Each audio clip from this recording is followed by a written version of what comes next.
चैतन्य के स्वरूप के संबंध में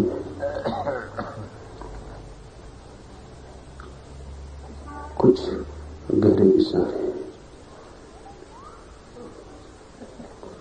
जीवन मुक्त ही इन अनुभवों से गुजरता है। जीवन मुक्त ही जान पाता है इन सूत्रों को।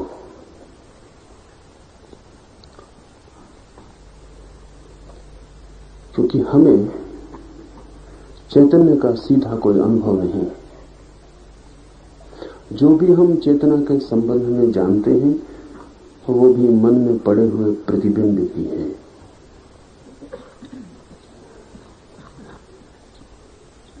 इस बात को पहले समझ लें, फिर हम सूत्रों में प्रवेश करें। मन एक अद्भुत यंत्र है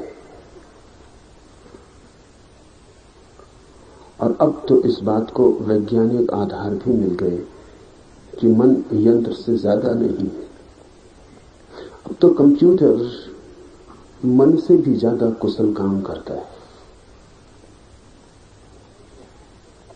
आदमी को चांद पर भेजने की जरूरत नहीं है, एक यंत्र भी भेजा जा सकता है।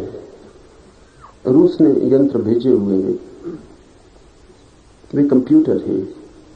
वे चांद के संबंध में सूचनाएं इकट्ठी करके रूस को भेज देते हैं। यंत्र मात्र है, लेकिन मन जैसा ही सूक्ष्म है और आसपास जो भी घटित होता है उसको संग्रहित कर लेता है। मैंने पीछे आपको कहा कि जब समाधि से लौटता है जीवन मुक्त वापस, तो एक मित्र पूछने आए थे कि जब समाधि में जाती है चेतना तो मन तो पीछे छूट जाता है और मन ही स्मृति रखता है। तो जो अनुभव चेतना को घटित होते हैं, जब चेतना मन में लौटती है तो किसे उनका स्मरण आता है? क्योंकि चेतना गई थी अनुभव में और चेतना कोई स्मृति रखती नहीं, चेतना पर कोई रेखा छूटती नहीं। और मन गया नहीं अनुभव में, मन पीछे रह गया था। तो स्मरण किसको आता है? फिर कौन पीछे लौट कर देखता है? मन अनुभव में नहीं गया, लेकिन अनुभव के द्वार पर ही छूट गया था।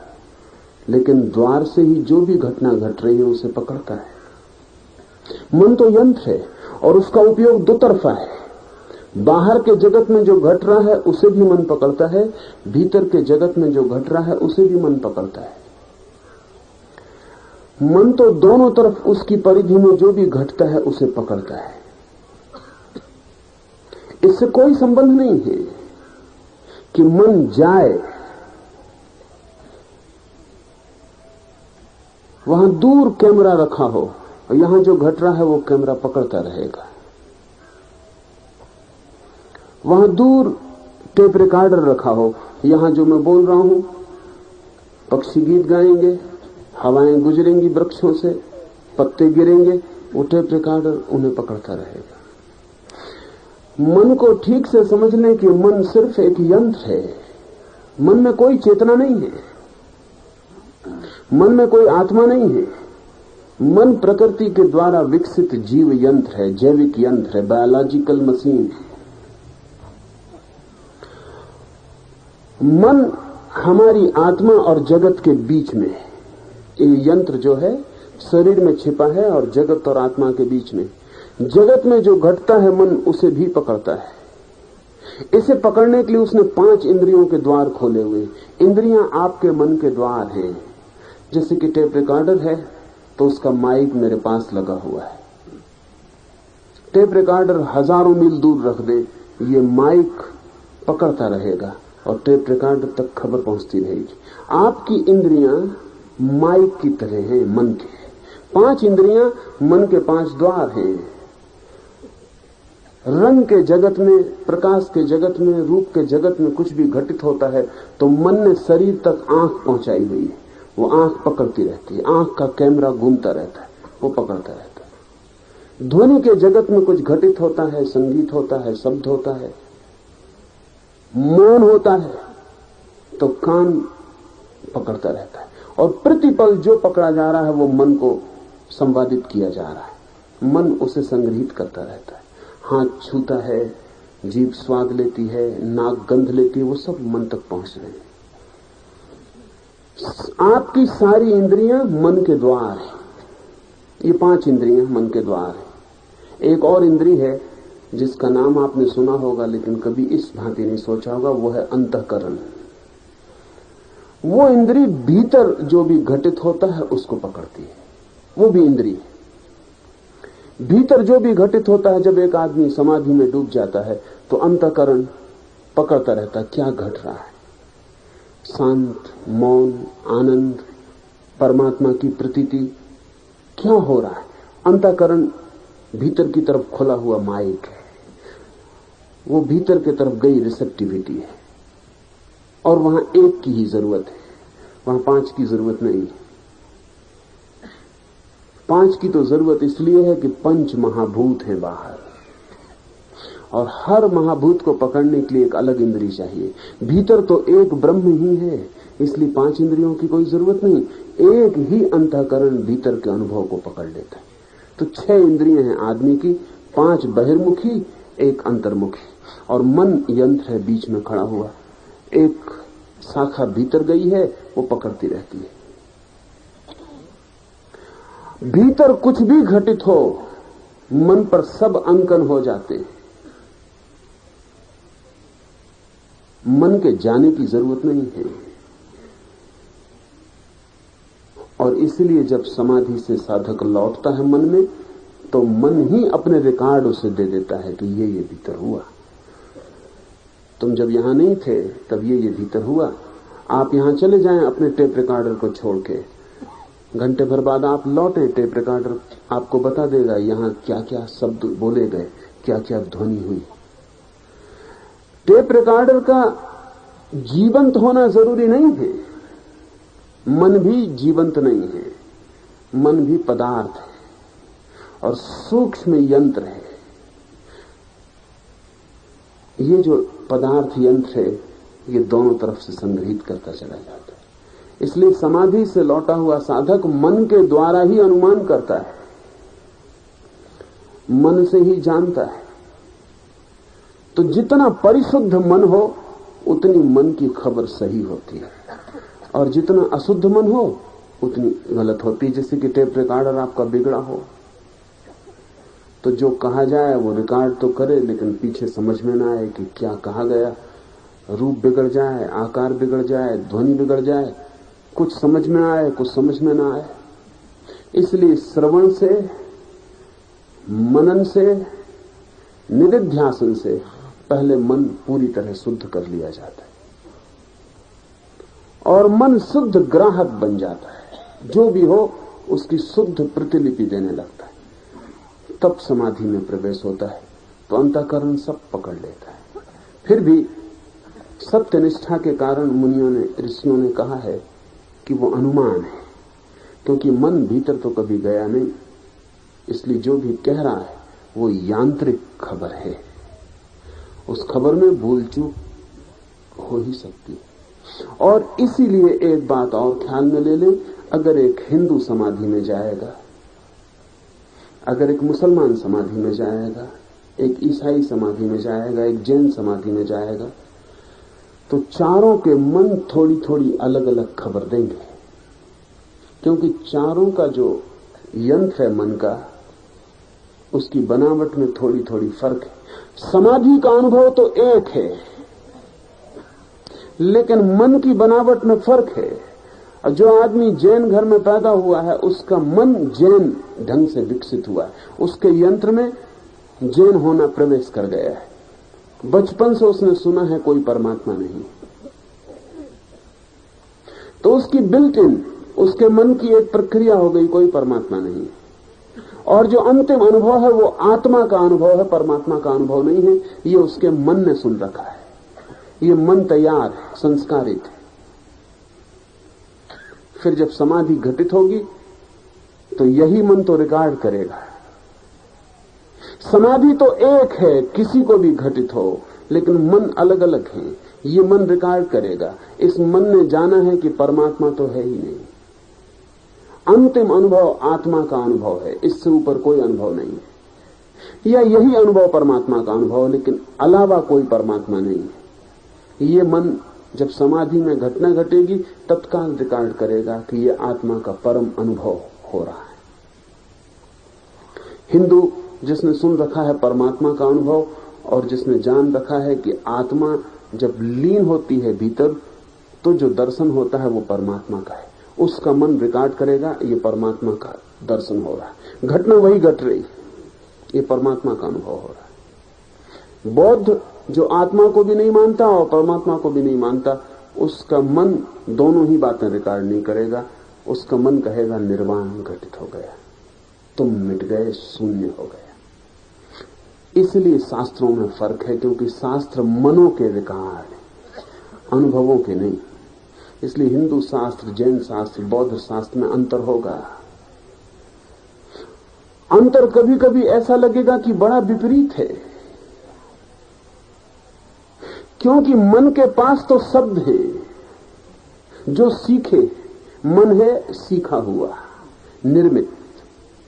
ऐसा समझ लें, धर्म को अलग कर दें, ऐसा समझ लें कि आप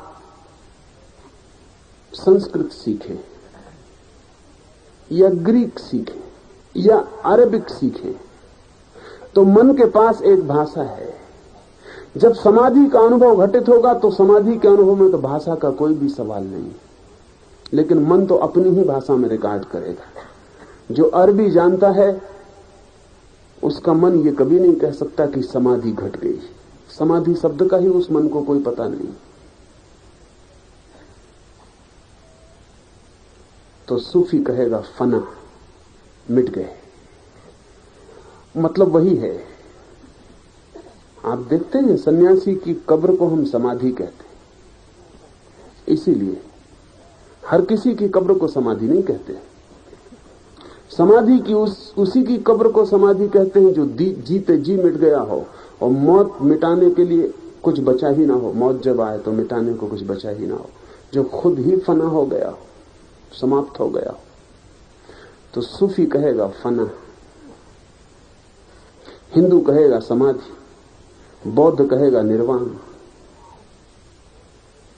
ये शब्द तो मन के पास है, तो मन तत्काल अपनी भाषा में अनुवादित कर लेगा। जो भी भीतर घटित होगा मन का यंत्र अनुवादित कर लेगा। हमें कठिनाई लगती है कि यंत्र कैसे अनुवादित करता होगा, तो आपको यंत्रों के संबंध में बहुत पता नहीं, इसलिए कठिनाई लगती है। नवीनतम जो यंत्रों की शोध है वो बहुत अद्भुत है। जो मन कर सकता है वो काम सभी यंत्र कर सकता है। ऐसा कोई भी काम मन का नहीं है जो यंत्र न कर सके। इससे एक बड़ी खतरनाक बात हो गई कि अगर मन का सारा काम यंत्र कर लेता है तो मन तो यांत्रिक हो गया। तो जो लोग मानते हैं कि मन के पार कोई आत्मा नहीं है, उनके लिए आदमी यंत्र हो गया, फिर उसमें कुछ बचा नहीं। अगर ये सच है कि कोई आत्मा नहीं है तो आदमी सिर्फ एक यंत्र है, और बहुत कुशल यंत्र भी नहीं, उससे ज्यादा कुशल यंत्र हो सकते हैं। यूएनओ में 5 भाषाओं में यंत्र अनुवाद कर देते हैं। मैं यहां बोल रहा हूं हिंदी में, तो 5 भाषाओं में अनुवाद करने की व्यवस्था यूएनओ में की गई है। 5 बड़ी भाषाओं में तत्काल अनुवाद हो जाता है। कोई अनुवादक नहीं करता, यंत्र ही। मैं यहां कहता हूं प्रेम, तो अंग्रेजी में अनुवाद करने वाला यंत्र तत्काल लव कर देता है। ये प्रेम की जो चोट पड़ती है भीतर यंत्र पर, यंत्र वैद्युतिक रूप से इसको दूसरी चोट में बदल देता है जो लव का उद्घोष कर देती है। तो यंत्र अनुवाद करते हैं, यंत्र गणित करते हैं, यंत्र स्मृति रखते हैं, यंत्र सभी काम करने लगे हैं जो मनुष्य का मन करता है। इसलिए जब पहली दफा योगियों ने, उपनिषदों ने, तांत्रिकों ने कहा था कि मन एक यंत्र है, तो दुनिया की समझ में नहीं आया था। लेकिन अब तो विज्ञान ने यंत्र बना दिए और कोई अड़चन नहीं। ये मन 2 तरफा संग्रह करता है, समाधि का भी, संसार का भी। संसार की खबर भी मन से मिलती है और ब्रह्म की खबर भी मन से मिलती है। अब हम इस सूत्र में प्रवेश करें। जिसको ये अनुभव हो जाता है कि सारे प्रतिबिंब मन पर निर्मित होते हैं, जिससे यह अनुभव हो जाता है कि जितने भीतर मैं प्रवेश करता हूं केंद्र पर जाकर मेरे ऊपर कोई भी संस्कार निर्मित नहीं होते, सारे संस्कार मन पर ही निर्मित होते हैं, स्वयं पर नहीं, तब ये सूत्र समझ में आएगा। आकाश के समान अपने को असंग तथा उदासीन जानकर योगी भविष्य के कर्मों में लेस मात्र लिप्त नहीं होता। बहुत बातें इसमें समझने की। आकाश के समान अपने को असंग तथा उदासीन जानकर, आकाश को हम देखते हैं रोज। एक पक्षी आकाश में उड़ता है, कोई चिन्ह पीछे नहीं छूट जाते। जमीन पर चलते हैं, पग चिन्ह छूट जाते हैं। गीली जमीन हो और ज्यादा छूट जाते हैं। पत्थर की जमीन हो, हल्के छूटते हैं, लेकिन कोशिश करके गहरे किए जा सकते हैं। लेकिन आकाश में पक्षी उड़ता है तो कोई पग चिन्ह नहीं छूटते। पक्षी उड़ जाता है, आकाश वैसा का वैसा होता है जैसा पहले था पक्षी के उड़ने के। कोई उपाय नहीं पता लगाने का कि यहां से पक्षी उड़ा है। आकाश में बादल घिरते हैं, आते हैं, चले जाते हैं, आकाश वैसा ही बना रहता है जैसा था। आकाश को अशुद्ध करने का, संस्कारित करने का, आकाश में निशान बनाने का कोई उपाय नहीं। पानी में हम बनाते हैं लकीरें, बनती हैं, बनते ही मिट जाती हैं। पत्थर पर बनाते हैं, बनती हैं, मिटने में हजारों वर्ष लग जाते हैं। आकाश में लकीर ही नहीं खिंचती, बनती ही नहीं, मिटने का कोई सवाल नहीं। फर्क को समझ लें।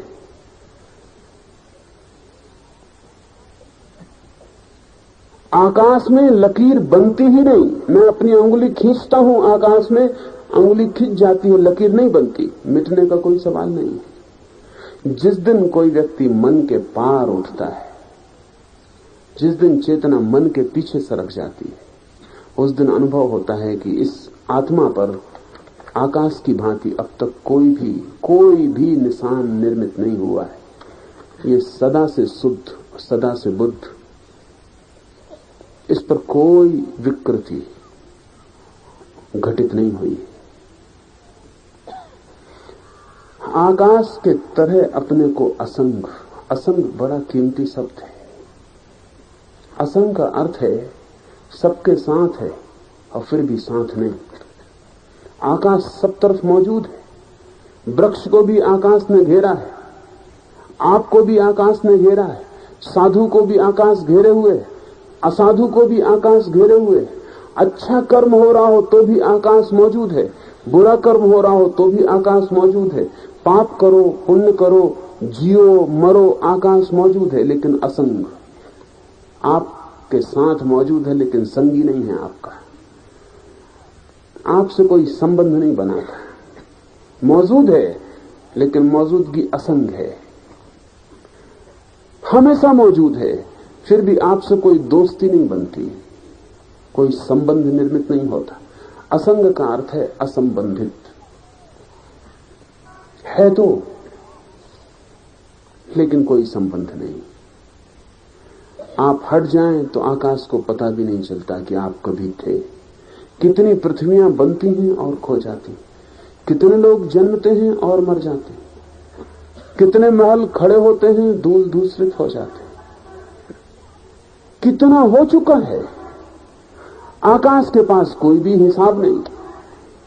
आकाश से पूछो, आकाश के पास कोई इतिहास नहीं, सब खाली, जैसे कभी कुछ न हुआ हो। आकाश ऐसा ही है। लौट के पीछे देखें, अरबों खरबों वर्ष, कहते हैं पृथ्वी को ही हुए 4 अरब वर्ष हो गए। इस 4 अरब वर्ष में इस छोटी सी पृथ्वी पर कितना नहीं घटा है। कितने युद्ध, कितने प्रेम, कितनी मित्रताएं, कितनी शत्रुताएं, कितनी जीत, कितनी हार, कितने लोग, आकाश के पास कोई हिसाब नहीं, जैसे कभी कुछ ना हुआ हो, कोई रेखा नहीं छूट गई। भारतीयों ने इतिहास नहीं लिखा। पश्चिम के लोग बहुत हैरान होते हैं कि भारत के पास ऐतिहासिक बुद्धि क्यों नहीं। हमें कुछ पक्का पता नहीं कि राम कब हुए, हमें कुछ पक्का हिसाब नहीं कि कृष्ण की जन्म तिथि सच में ऐतिहासिक रूप से क्या है, कोई पक्का नहीं। कथाएं हमारे पास हैं लेकिन ऐतिहासिक प्रमाण नहीं। इतिहास को मनुष्य की दुनिया में प्रवेश कराने का श्रेय ईसाइयत को है। जीसस जिस अर्थ में ऐतिहासिक हैं उस अर्थ में बुद्ध, कृष्ण, परशुराम ऐतिहासिक नहीं।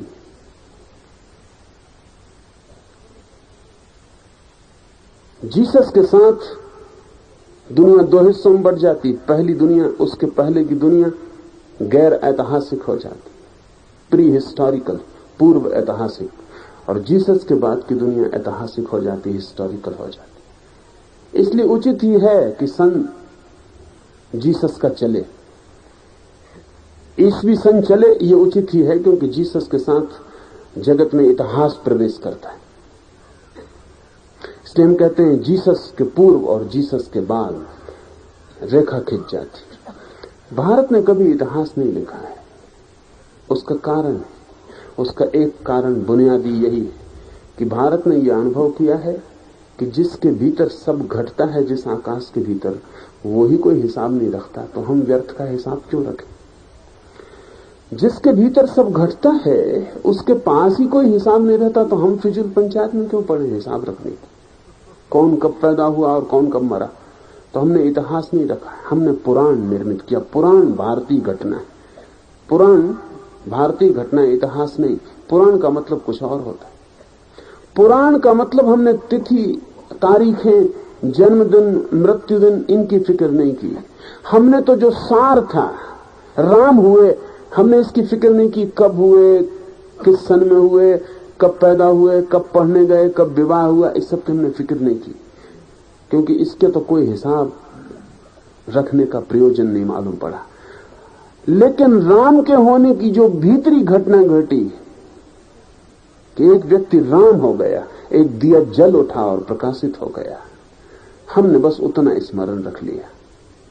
हमने बाकी खोल का, शरीर का कोई हिसाब नहीं रखा। हमने इतना स्मरण रख लिया कि बुझा हुआ दिया जल सकता है, प्रकाशित हो सकता है। मनुष्य का जीवन दुर्गंधी नहीं है, वहां सुगंध भी घटी है, बस इतना हमने हिसाब रख लिया। फिर हमने बाकी सब व्यर्थ की बातें छोड़ दी, हमने उनका कोई हिसाब नहीं रखा। तो हम ये जरूरी नहीं मानते कि राम हुए ही हों, इससे भी कोई प्रयोजन नहीं। राम हो सकते, बस इतना काफी है। राम के होने की घटना घट सकती है, हमने इतना स्मरण रखा है, ये स्मरण काफी है। कृष्ण हो सकते हैं, हुए हैं, नहीं हुए हैं, ये गौण है। हुए को भी हम ख्याल रखते हैं तो सिर्फ इसलिए ताकि याद रहे कि हो सकते हैं। ये हमारे भीतर भी ये फूल खिल सकता है और हमारे भीतर भी ये आनंद का झरना घट सकता है। इसलिए हमने पुराण का मतलब वो जो सारभूत है उतना ही। चैतन्य में प्रवेश करके पता लगता है कि आकाश में कोई रेखा नहीं छूटती, लेकिन आपका जो सार है वो छूट जाता है। इसे थोड़ा समझ लें। आकाश में कोई रेखा नहीं छूटती, लेकिन आपकी जो सार सुगंध है वो छूट जाती है। और वो इसलिए छूट जाती है कि उसका आकाश से कोई विजातीय मामला नहीं है, वो स्वयं ही आकाश है आपके भीतर। आप जब मरते हैं तो आपके भीतर का आकाश ही केवल आकाश में छूट जाता है, बाकी सब खो जाता है। उस भीतरी आकाश को हम आत्मा कहते हैं। एक विस्तार है बाहर, एक विस्तार भीतर भी है। बाहर के आकाश में भी बादल घिरते हैं और आच्छादित मालूम पड़ता है आकाश। वर्षा के दिन में, आषाढ़ के सांझ में सब ढक जाता है और कोई सोच भी नहीं सकता कि वो नीला आकाश कभी था या वो नीला आकाश फिर कभी मिलेगा। जब काले बादल घेर लेते हैं आकाश, तो आकाश बिल्कुल दिखाई नहीं पड़ता, बादल ही दिखाई पड़ते हैं। बाहर का आकाश भी बादलों से घिरता है, भीतर का आकाश भी बादलों से घिरता है। भीतर के आकाश के जो बादल हैं उनको ही विचार, विकल्प, विकार, जो भी हम नाम देना चाहें, वो भीतर घिर जाते हैं। जब भीतर के आकाश पे भी बादल गिर जाते हैं तो वहां भी ऐसा लगता है कि पीछे कोई निरभ्र आकाश नहीं। इन बादलों को हटाना ही साधना है। इन बादलों को हटा के ही नीले आकाश में झांक लेना, असंग आकाश में झांक लेना उपलब्धि है, सिद्धावस्था है। ये सूत्र कहता है आकाश के समान अपने को असंग और उदासीन। आकाश ना आपके साथ हंसता है ना आपके साथ रोता है। आप मरे तो आकाश से आंसू के बूंद नहीं टपकती, आप जिए प्रफुल्लित हो तो आकाश आपकी खुशी में नूपुर बांध के नाचता नहीं। आकाश बिल्कुल उदासीन। क्या घट रहा है इस पर आकाश कोई वक्तव्य ही नहीं देता। मुर्दे को मरघट की तरफ ले जा रहे हैं तो, नए जन्मे बच्चे की खुशी में बैंड बाजा बजा रहे हैं तो, विवाह हो गया है और घरों को फूलों से सजा लिया है तो, प्रिजन खो गया है और जीना व्यर्थ मालूम पड़ रहा है तो आकाश उदासीन है। क्या घट रहा है इससे कोई संबंध नहीं। जैसे ही कोई भीतर के अंतर आकाश में प्रवेश करता है वो भी ऐसा ही उदासीन हो जाता है। क्या हो रहा है इससे कोई संबंध नहीं रह जाता। आकाश की तरह देखने लगता है जगत को। आकाशी भाव आ जाए तो ही जानना कि जीवन मुक्ति हुई। आकाश की तरह भीतर कोई रेखा ना खींचे, कुछ भी हो जाए बाहर, सब नाटक रह जाए, सब परिधि पर होने लगे, केंद्र पर कोई भी स्पर्श न पहुंचे। मन के पीछे हटते ही ऐसा हो ही जाता है। आकाश के समान अपने को असंग उदासीन जानकर योगी भविष्य के कर्मों में लेस मात्र लिप्त नहीं होता। ये दूसरा हिस्सा है सूत्र का। जब कोई जान लेता है कि अतीत का कोई भी कर्म मुझे स्पर्श नहीं कर सका, हारा तो मेरी आत्मा हारी नहीं और जीता तो मेरी आत्मा जीती नहीं, सम्मान हुआ तो मेरी आत्मा में कुछ बढ़ा नहीं, अपमान हुआ तो मेरी आत्मा में कुछ घटा नहीं, ऐसा जिसकी प्रतीति हो जाए स्वभावतः भविष्य के कर्म उसके लिए व्यर्थ हो जाएंगे। जब अतीत के कोई कर्म मुझे छू नहीं सके तो भविष्य के भी कोई कर्म मुझे छू नहीं सकेंगे। इसलिए भविष्य की योजना बंद हो जाएगी। फिर वो नहीं सोचेगा कि मैं सफल हो जाऊं, फिर वो नहीं सोचेगा कि कहीं मैं असफल ना हो जाऊं, फिर वो नहीं सोचेगा कि मेरी प्रतिष्ठा रहे, फिर वो नहीं सोचेगा कि कहीं कोई अप्रतिष्ठित ना कर दे, कोई अपमान ना कर जाए। जिसने देख लिया स्वयं को, देखते ही सारा अतीत असंबंधित हो गया।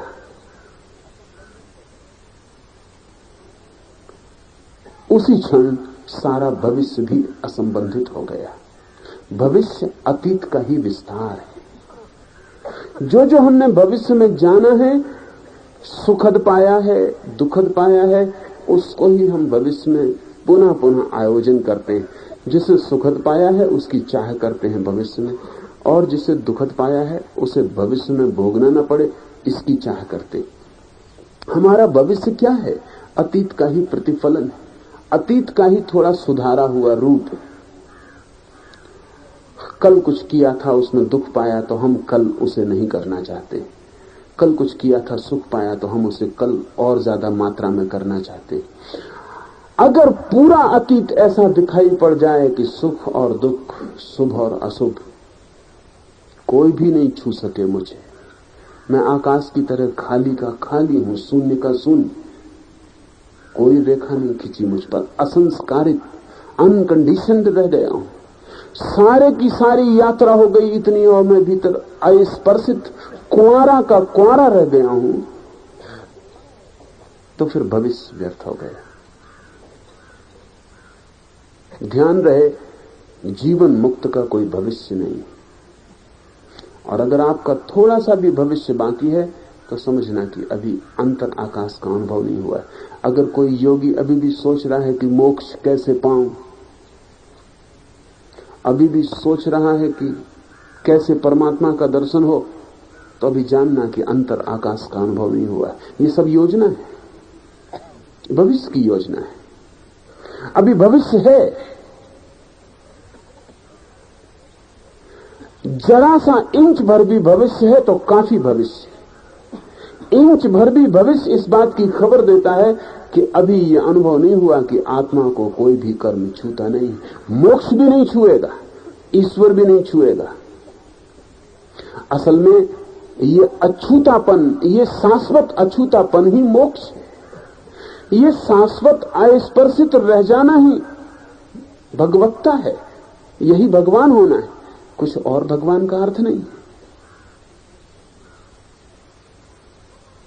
कृष्ण को अगर हम भगवान कहते, या महावीर को भगवान कहते, या बुद्ध को भगवान कहते, तो क्या अर्थ है? कोई बुद्ध ने दुनिया बनाई इसलिए भगवान?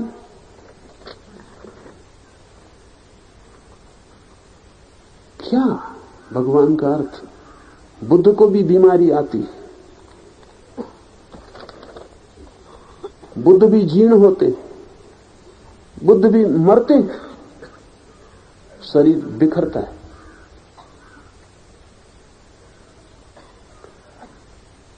कैसे भगवान? दुख आता है, बीमारी आती है, जीर्ण होते हैं, मरते। भगवान को तो मरना नहीं चाहिए, भगवान को तो वृद्ध नहीं होना चाहिए, भगवान को तो बीमारी नहीं लगनी चाहिए। बुद्ध को भी भूख लगती, प्यास लगती, चाकू मार दे तो खून बहता है। कैसे भगवान? क्या अर्थ भगवान का? भगवान का यही अर्थ है कि ये सब होता है और भीतर जो छिपा है वो जानता है कि कुछ भी नहीं छूता। ये सब होता है, हाथ काट दो तो खून बहता है, भूख लगती है, प्यास लगती है, बुढ़ापा आता है, मृत्यु आती, लेकिन भीतर जो अंतर आकाश है बुद्ध के, वो जानता है कि कुछ भी छूता नहीं। न मौत छूती है, न जीवन छूता है। जीवन भी निकल जाता है, मौत भी निकल जाती है, जवानी भी, बुढ़ापा भी, और भीतर वो जो कुंवारापन है वो अछूता, अस्पर्शित रह जाता है। उसमें कोई भंग नहीं होता, वहां कोई खबर ही नहीं पहुंचती कि बाहर क्या हो गया है। इस अनुभव का नाम भगवत्ता है। तो कोई आदमी अगर भगवान के दर्शन की तलाश कर रहा है तो उसका भविष्य, जिसका भविष्य है उसका भगवान से कभी कोई मिलन नहीं। भविष्य यानी संसार। भविष्य का अर्थ है अतीत का सत्य अभी दिखाई नहीं पड़ा, अभी ये अनुभव में नहीं आया कि मैं आकाशवत हूं। इसलिए सूत्र कहता है कि योगी के लिए भविष्य के कर्मों में लेस मास रस नहीं रह जाता। कल योगी के लिए है ही नहीं, बस आज। आज भी बड़ा है, कहना चाहिए यही क्षण है, पल मात्र, अभी और यहीं उसका होना है। उसकी कोई दौड़ आगे की तरफ नहीं। जिस प्रकार मदिरा के घड़ों में रहा हुआ आकाश मदिरा की गंध से लिप्त नहीं होता है, वैसे ही आत्मा उपाधि का संयोग होने पर भी उसके धर्मों से लिप्त नहीं होती। घड़ा है, शराब भरी, तो घड़ा तो प्रभावित हो जाता है शराब से। घड़े की मिट्टी तो शराब को पी जाती है, घड़े के रोए रोए में शराब भर जाती है। और अगर बहुत पुराना घड़ा हो और बहुत शराब रही हो तो घड़े की मिट्टी भी खा जाए तो नशा चढ़ सकता है। तो घड़े की मिट्टी तो आच्छादित हो जाती, शराब से भर जाती। क्यों? मिट्टी पोरस है। समझ लें थोड़ा, मिट्टी में छिद्र, उन छिद्रों में शराब भर जाती है और छिप जाती। घड़ा शराब पी लेता है और शराबी हो जाता, घड़ा भी मतवाला हो जाता पी के। लेकिन घड़े में एक और तत्व भरा हुआ है, आकाश, घड़े का खालीपन। अभी बड़े मजे की बात है कि घड़े की मिट्टी में शराब भरी नहीं जाती, शराब तो भरी जाती घड़े के भीतर के खालीपन में। शराब तो बनती है घड़े में नहीं, घड़े के भीतर जो आकाश है उसमें। शराब को जब हम भरते हैं तो किसमें भरते हैं? मिट्टी में नहीं, मिट्टी तो केवल उस आकाश को चारों तरफ से बांधने का उपाय है। आकाश है बड़ा और शराब है थोड़ी, पूरे आकाश को आप भर ना सकेंगे, इसलिए छोटे से आकाश को चुनते हैं। मिट्टी की दीवार बनाते हैं, छोटा सा आकाश चुन लेते हैं भीतर, उसमें शराब भरते हैं। शराब भरी जाती है आकाश में, मिट्टी में नहीं। मगर मजा यह है कि मिट्टी दीवानी हो जाती और पागल, और जिसमें भरी जाती आकाश वो अछूता रह जाता है। शराब बाहर निकालने घड़े के तो वो जो खाली जगह है उसमें जरा भी शराब की गंध नहीं होती, मिट्टी में होती। मिट्टी तो सन्निधि से भी दीवानी हो जाती है, सिर्फ सत्संग का परिणाम पड़ जाता है, और आकाश में भरा हुआ है सब, और वो अस्पर्शित रह जाता है। तो जो भी आपने किया है वो सब आपके शरीर को छुआ है, बस वो आपकी मिट्टी में गया है। जो भी आपने किया है वो आपके भीतर के आकाश, आपकी आत्मा को नहीं छुआ है। किए हो पाप, किए हो पुण्य, किया हो अच्छा, किया हो बुरा, जो भी किया है वो आपकी मिट्टी में, आपके घड़े में समा गया है। मन भी आपकी मिट्टी है और आपका शरीर भी। इन दोनों के बीच में जो रिक्त है, शून्य है, वो है आपकी आत्मा। वहां तक कुछ भी नहीं पहुंचा है, कभी नहीं पहुंचा है। ऐसा जान लेना, ऐसा अनुभव कर लेना, तो उपाधि से मुक्त हो जाना। उपाधि कभी आपको है ही नहीं, सब उपाधियां शरीर मन की। लेकिन जो शरीर पी गया है वो शरीर भोगेगा। आत्मज्ञानी का शरीर भी वो भोगेगा जो शरीर पी गया है। अच्छा है, बुरा है, सुख है, दुख है, जो किया है, जो घटा है, अतीत रोए रोए में समाया है।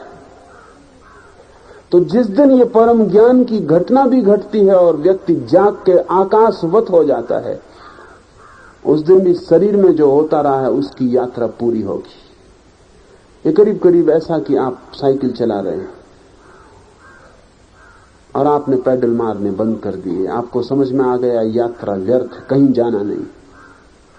लेकिन साइकिल में एक मोमेंटम, हजारों मील से आप चलाते चले आ रहे थे तो साइकिल ने गति अर्जित कर ली। आपने पैडल बंद कर दिया तो साइकिल अभी नहीं रुक जाएगी, साइकिल को थोड़ा चलेगी, बिना पैडल के चलेगी। आप नहीं चला रहे हैं तो भी चलेगी, क्योंकि साइकिल ने गति अर्जित कर ली।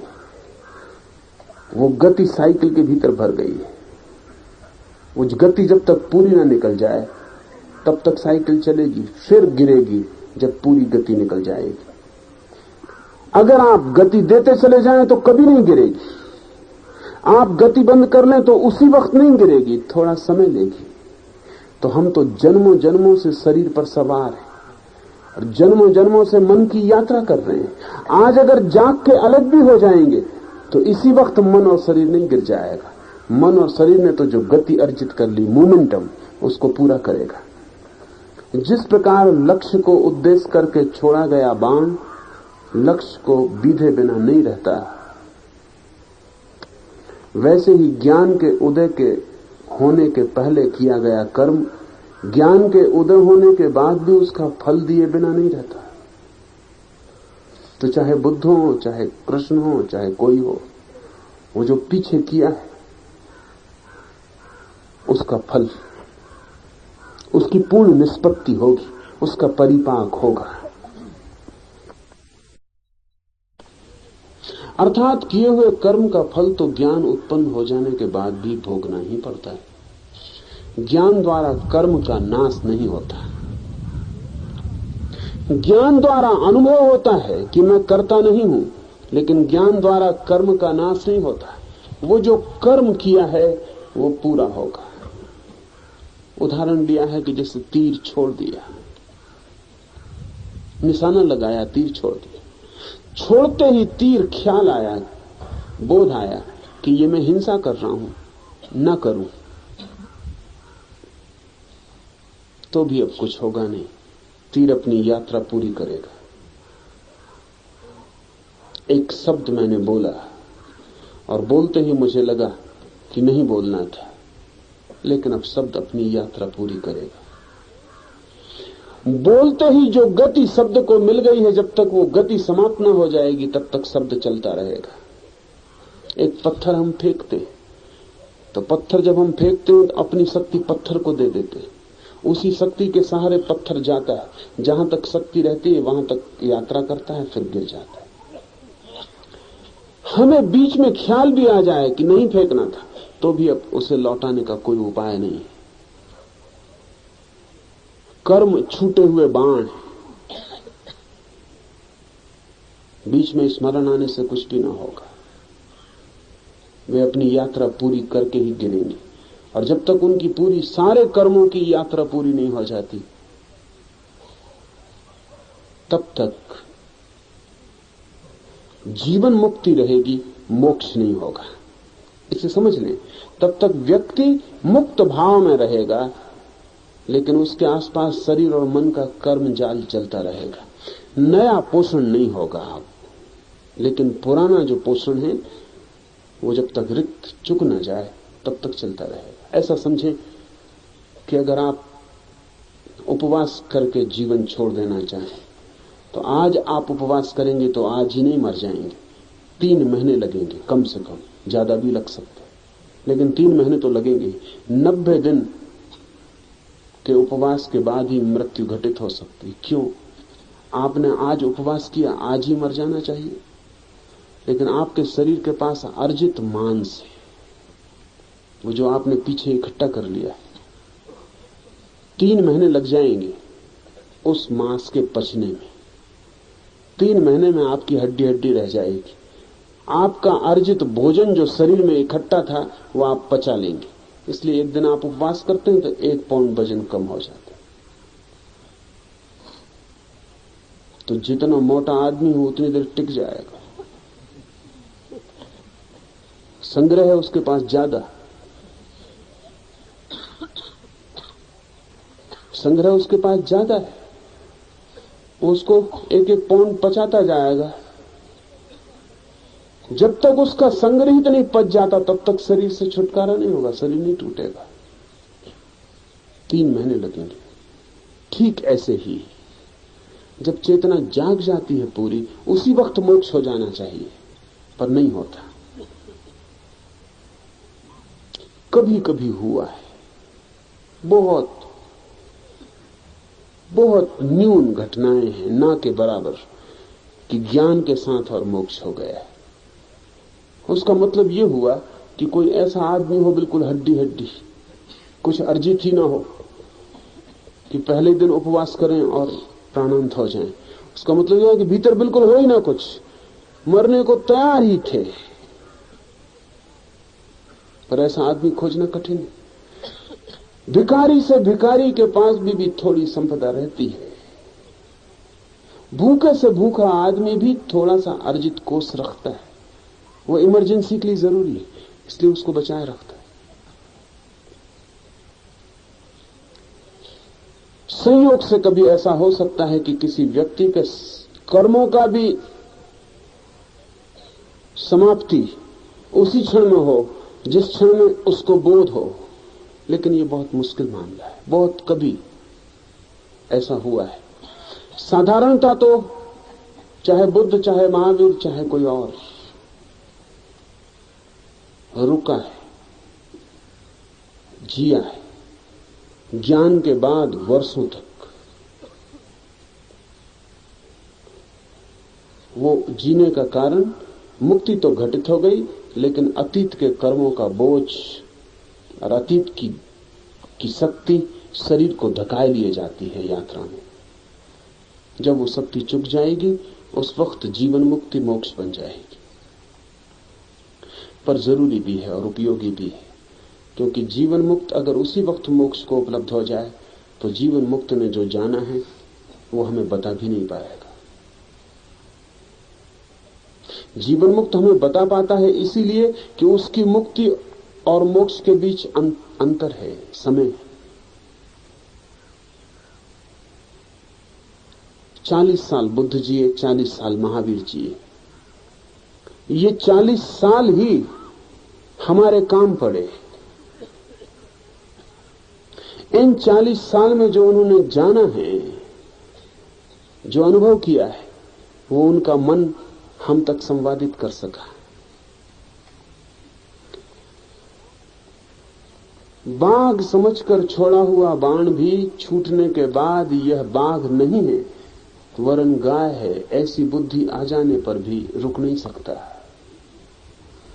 वेग पूर्वक लक्ष्य को पूर्ण तरह बेधेगा ही। इसी प्रकार किया हुआ कर्म ज्ञान हो जाने के बाद भी फल प्रदान करता है।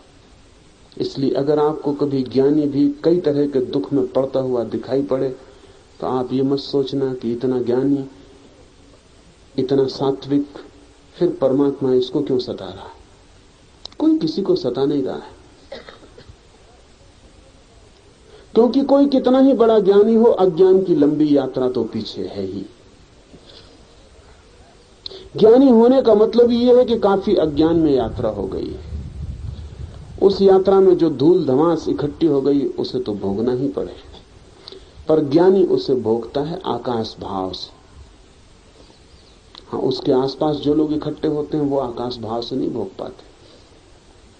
रामकृष्ण को कैंसर हुआ तो विवेकानंद तो रोते ही थे। अभी विवेकानंद को आकाश भाव उत्पन्न नहीं हुआ था। रमन को कैंसर हुआ तो पूरा आश्रम तो दुखी हो गए, क्योंकि जो इकट्ठे थे उनका तो कोई आकाश भाव नहीं।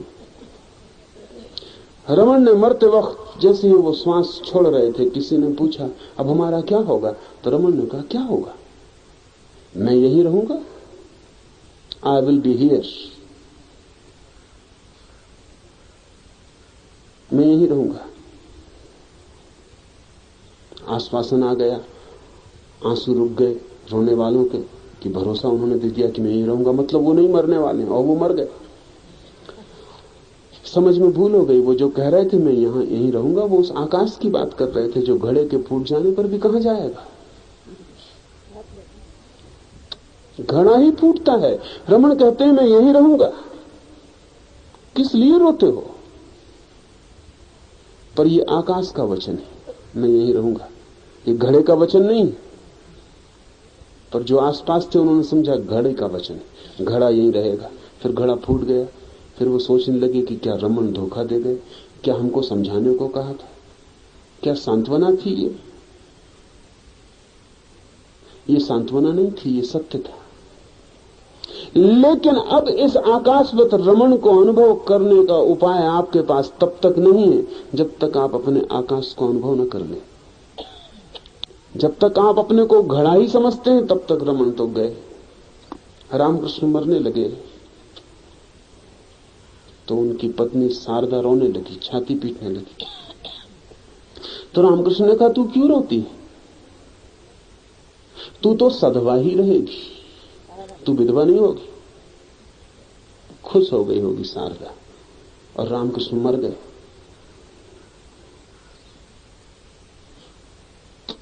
पर कह गए कि तू सधवा ही रहेगी, मैं कहीं मरने वाला हूं।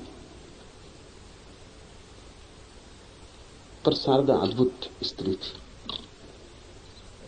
रामकृष्ण मर गए, रामकृष्ण दफना दिए गए, लेकिन शारदा की आंख से आंसू न टपका। बंगाल का जैसा रिवाज था, लोग आ गए चूड़ियां तोड़ने, शारदा ने कहा रहने दो, क्योंकि मैं सधवा हूं। लोगों ने कहा आप सफेद कपड़े पहन लो, शारदा ने कहा बात ही मत करना, क्योंकि जिसने कहा है उसके वचन का मुझे भरोसा है। वो कोई सांत्वना के लिए नहीं कहा था। फिर बड़ी मीठी कथा घटी। शारदा जितने दिन जिंदा रही उसने माना ही नहीं कभी स्वप्न में भी कि रामकृष्ण मर गए। लोग हैरान होते थे कि या तो शारदा पागल हो गई, लेकिन पागल नहीं थी, क्योंकि पागल का कोई और लक्षण न था। बल्कि सच तो यह है कि जिस दिन से रामकृष्ण मरे और जिस दिन से रामकृष्ण की मृत्यु को शारदा ने स्वीकार नहीं किया, उसी दिन से वो स्वयं अमृत धर्मा हो गई। उस दिन से वो स्वयं ही आकाशवत हो गई। वो अनुभव रामकृष्ण की मृत्यु का सिर्फ घड़े के मिटने का अनुभव रहा, और घड़े से तो कुछ लेन देन भी न था। ये रामकृष्ण और शारदा का विवाह असाधारण विवाह था। इसमें घड़ों का तो कभी कोई संपर्क ही नहीं हुआ था। रामकृष्ण तो शारदा को मां की तरह ही मानते रहे थे।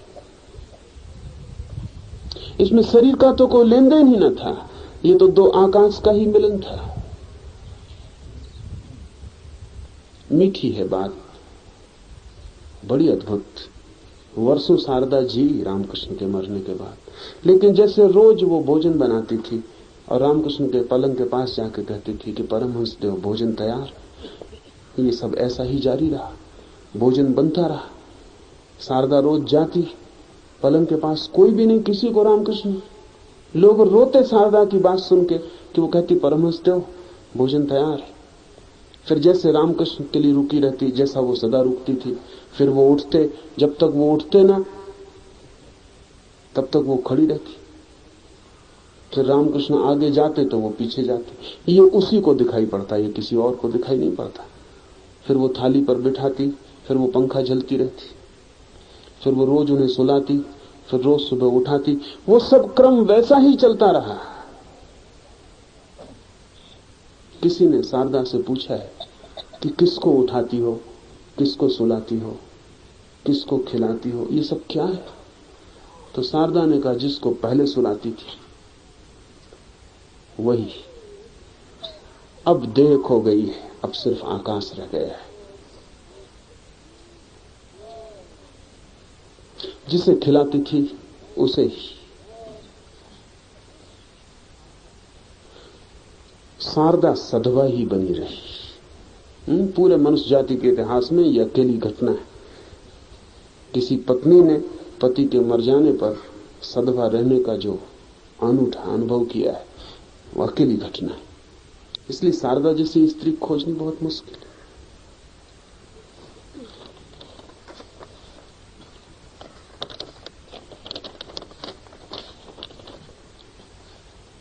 कर्म तो पूरे होते हैं ज्ञान हो जाने पर भी,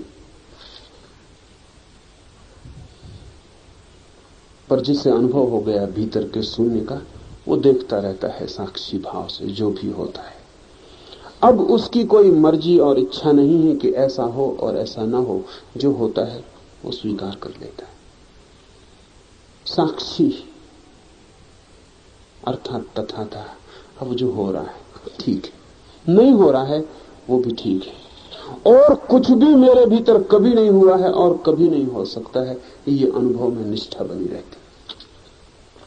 मैं अजर हूं, मैं अमर हूं, इस प्रकार जो अपने को आत्मा रूप स्वीकार करता है तो वह आत्मा रूप ही रहता है। अर्थात उसको प्रारब्ध कर्म की कल्पना कहां से हो। अर्थात ज्ञानी को प्रारब्ध कर्म का संबंध नहीं रहता। इसे समझ लें। ये सूत्र विपरीत सा दिखाई पड़ेगा, विपरीत नहीं है। कर्म तो रहते हैं लेकिन ज्ञानी को उनसे संबंध नहीं रहता। जो जान लेता है मैं आकाशवत हूं, अजर और अमर, सदा अलिप्त, असंग, उदासीन, तटस्थ, कभी अपने बाहर नहीं गया, कभी कोई मेरे भीतर नहीं आया, न जन्मा हूं न मरूंगा, सिर्फ होना मात्र ही मेरी अवस्था है, ऐसा जो अनुभव कर लेता है उसे कर्म घटित होते रहते हैं, अतीत की श्रृंखला से, लेकिन उसका संबंध उनसे टूट जाता है। दुख आता है, शरीर में पीड़ा होती है, बुढ़ापा आता है, तो वो ऐसा नहीं कहता कि मैं बूढ़ा हो रहा हूं। वो ऐसा ही कहता है कि मैं देखता हूं शरीर बूढ़ा हो रहा है। बीमारी आती है तो वो कहता है मैं देखता हूं कि शरीर बीमार हो रहा है। दुख आता है तो वो कहता है मैं देखता हूं दुख आया, और सुख आता है तो वो कहता है मैं देखता हूं सुख आया। वो अपने देखने में ही थिर होता है, वो जुड़ता नहीं। और जब कोई कर्म से नहीं जुड़ता है तो कर्म अपनी गति को पूरा करके लीन हो जाते हैं, शरीर अपनी यात्रा पूरी करके गिर जाता है, मन अपने संचित वेग को दौड़ दौड़ के तोड़ लेता है, नष्ट हो जाता है, और साक्षी शून्य आकाश